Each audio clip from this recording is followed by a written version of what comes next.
नमस्कार साथियों। मैं आज राजस्थान के बारे में पढ़ रहा था तो मैंने एक टॉपिक देखा कि राजस्थान के आभूषण। और पूर्णतः इस टॉपिक को देखने के बाद मुझे इसकी गहनता का पता चला कि ये टॉपिक हमारे लिए या हमारे कम्पिटिटिव एग्ज़ाम के लिए कितना महत्वपूर्ण साबित हो सकता है। तो मैंने सोचा कि क्यों ना अपने भाई बंधु बहनों के साथ इस वीडियो के साथ उनके साथ इसके बारे में चर्चा करी जाए।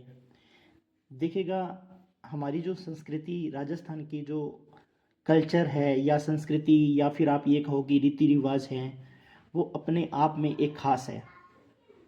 तो खास चीज़ों की हमेशा बात की हुई अच्छी होती है, तो इसीलिए इसी आशा के साथ मैं इस वीडियो में आपके सामने हाजिर हुआ हूँ।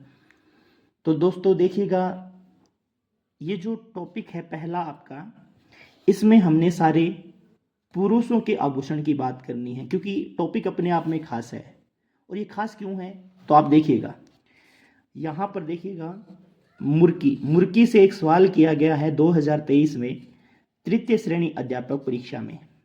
फिर सिरपेज कनिष्ठ अभियंता कृषि 2022 में ये प्रश्न पूछा गया है। फिर इसके बाद छेल करी, यह पुरुषों का आभूषण है, इसमें भी एक सवाल आपका पूछा गया है 2019 में। तो आप इस टॉपिक की जो वैल्यू कीमत है वो आप समझ सकते हैं इन 3 एग्जाम्पल्स के साथ जो मैंने अभी आपको बताए हैं। तो क्यों ना इसके बारे में डिस्कस की जाए। तो चलिए मेरे साथ वीडियो में बने रहिए। शुरू करते हैं पुरुषों के आभूषण, जिसमें सबसे पहले तो बिल्कुल बेसिक लेवल से आपको एक यहाँ पर, और दोस्तों मैं ये जो बुक पढ़ रहा हूँ वो देखिएगा कला संस्कृति राजस्थान की जो बुक है संकल्प कोचिंग सेंटर की है। तो इसको आप अच्छे से देखिएगा और मेरे साथ वीडियो में बने रहिएगा। और आपसे वादा करता हूँ कि अभी आपने पुरुषों के आभूषण पढ़ लिए तो इसके बाद आपके अंदर एक अलग कॉन्फिडेंस आएगा सिर्फ 5 या 10 मिनट की वीडियो के अंदर, ठीक है। और 1 या 2 नंबर आपके या 1 या 2 प्रश्न यहाँ से आपके बिल्कुल क्लियर होने वाले हैं। तो देखिएगा इस चित्र को। सबसे पहले तो राजस्थानी भाषा में लठ शब्द का इस्तेमाल, ये जो यहाँ पर इस जो चित्र में इस पुरुष ने जो ये लकड़ी पकड़ रखी है, इसको राजस्थानी भाषा में लठ, लाठी या कामड़ी कहा जाता है, ठीक है दोस्तों। फिर इसके बाद यहाँ पर आपका दूसरा जो आपका नाम दे रखा है पगड़ी या साफा या पाग। यहाँ पर जो पुरुष के सिर पर ये जो बांध रखा एक कपड़ा है, इसे पगड़ी, साफा या पाग कहते हैं। इसके बाद यहाँ पर आपका वेशभूषा में है, आभूषण में मुर्की या फिर कर्णफूल या फिर बाली। मुर्की, कर्णफूल, बाली, ये कानों में पहने जाने वाला आभूषण है। मैं वीडियो के डिस्क्रिप्शन में आपसे या वीडियो के कमेंट बॉक्स में आपसे 4 या 5 प्रश्न पूछूंगा, इसके बाद आप उनका उत्तर है जरूर दीजिएगा, ठीक है। सबसे पहले पढ़ा हमने लाठी, उसके बाद पढ़ा हमने पगड़ी, पगड़ी हमेशा सर पर। फिर मुर्की, मुर्की, कर्णफूल, बाली, ये कानों में पहने जाने वाला आभूषण है, ठीक है।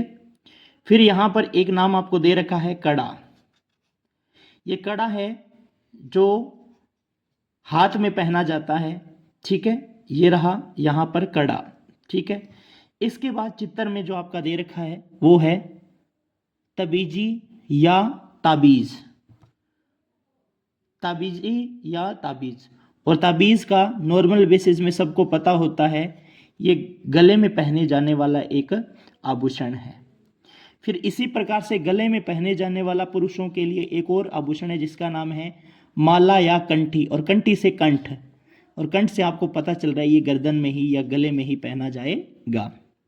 फिर काला डोरा, ये काला डोरा भी आपका यहीं पर पहना जाने वाला आभूषण है। तो यहाँ पर देखिएगा, सबसे पहले तो ताबीजी या ताबीज या तबीजी, कई वो लोग इसे तबीती भी बोलते हैं। ये आपका गले में पहने जाने वाला आभूषण है। फिर आपका काला डोरा, ये भी आपका गले में। माला, कंठी, ये भी आपका गले में। कड़ा आपका हाथ में। और ये आपका लाठी, कामड़ी, ये जो लकड़ी की ये हाथ पे रखते हैं, ये एक सौहार्दता का या फिर ये शौर्यता का प्रतीक है। फिर पगड़ी आपके पैर, ये जो आपके सिर में पहनी जा रही है, मुर्की आपके कानों में। और इसके बाद अंगूठी।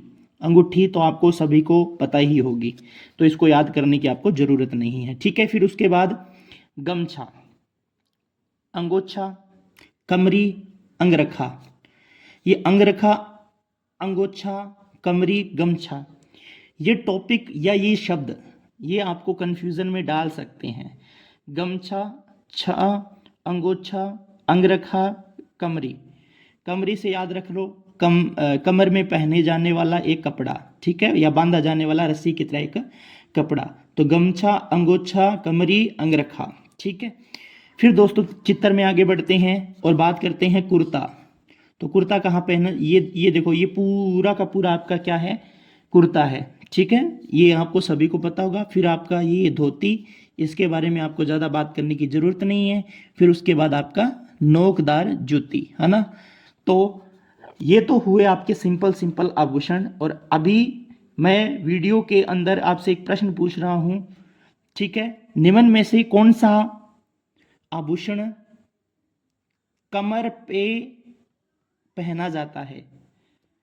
सबसे पहले तो गमछा, दूसरा कंठी, तबीजी, या फिर अंगूठी। तो इसका आंसर आप कमेंट बॉक्स में जरूर दीजिएगा।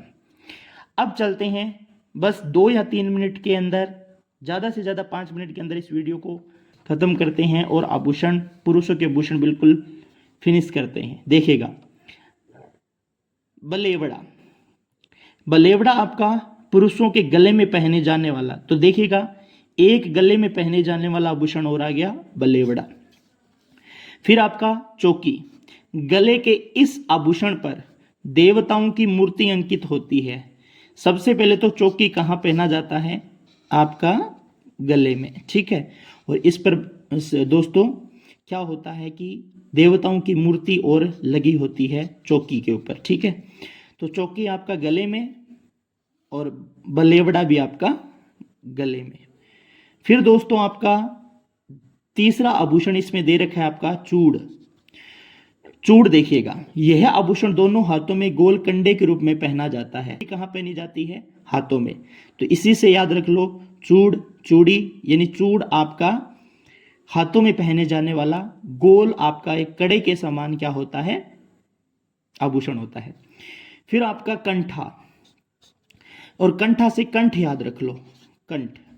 और कंठ से आप ये याद रखो कि यह आभूषण गले में पहना जाता है। इस आभूषण को रेशमी, मोती व रत्न पिरोकर बनाया जाता है। तो दोस्तों अभी तक ये वीडियो आपको अच्छी लग रही होगी। अगर ये वीडियो आपको अच्छी लग रही है तो इस वीडियो को लाइक कीजिए, मेरे चैनल को सब्सक्राइब कीजिए। चलिए दोस्तों, आगे वाला जो आभूषण है वो है कलंगी। और कलंगी आपको लगभग सभी को पता होगी, नहीं है तो देखिएगा, इसे साफे पर लगाया जाता है। इसे कहाँ लगाया जाता है? साफे पर। ये रहा, ये कलंगी है आपकी, ठीक है, साफे पर लगाया जाता है। यह आभूषण नीचे से पतला और ऊपर से तिकोना होता है। नीचे से पतला और ऊपर से क्या होता है? तिकोना होता है, ठीक है। ये इसी प्रकार होता है, देखिएगा आपका यहाँ पर आपका क्या लगता है? कलंगी लगती है। फिर उसके बाद मुर्की। गोलाकार आकृति का यह आभूषण कानों में पहना जाता है। अभी मैंने आपको मुर्की के बारे में बताया था, यहाँ पर ये मुर्की है जो कानों में पहनी जाती है। इसके बाद सिर पेंच। सिर पेंच, यह आभूषण क्या होता है? धातु, मोती या पन्ने से बना होता है, ठीक है। यह साफे पर आगे की ओर बांधने वाला पतले पट्टे जैसी आकृति वाला आभूषण होता है। तो इतना याद रखो भाई, सीधी बात है, ये साफा है। साफा कहाँ पहना जाता है? सिर पर। तो सिर पेच याद रख लो, यानी ये सिर पर पहनाया जाने वाला एक आभूषण है। फिर इसके बाद सहरा, है ना, मैं सहरा बांध के आऊँगा, है ना। तो सहरा, सहरा क्या होता है? शादी के अवसर पर दूल्हे के लिए सिर पर बांधा जाता है सहरा। फिर इसके बाद छेलकरी। छेलकरी यह पुरुषों का आभूषण है। किसका आभूषण है? पुरुषों का। तो ये कुछ आभूषण है जैसे बलेवड़ा, चौकी, चूड़, कंठा, मोती, कलंगी, मुर्की, सिरपेच, सहरा, छेलकरी। ये आभूषण आपके मेन है जो बार बार कॉम्पिटिटिव एग्जाम में आपसे पूछे जाते हैं। तो जितने भी पुरुषों के आभूषण थे मैंने आपको बता दिए दोस्तों, और आपको इनमें से मैं कमेंट बॉक्स में 5 प्रश्न डालने वाला हूँ, कृपया करके जरूर उत्तर दीजिएगा। धन्यवाद पूरी वीडियो को देखने के लिए, और मेरे चैनल को सब्सक्राइब करना ना भूलिएगा। अभी हम अगली वाली वीडियो में देखिएगा, सेकंड टॉपिक है हमारा बच्चों के आभूषण, इसके बारे में डिस्कस करेंगे। धन्यवाद।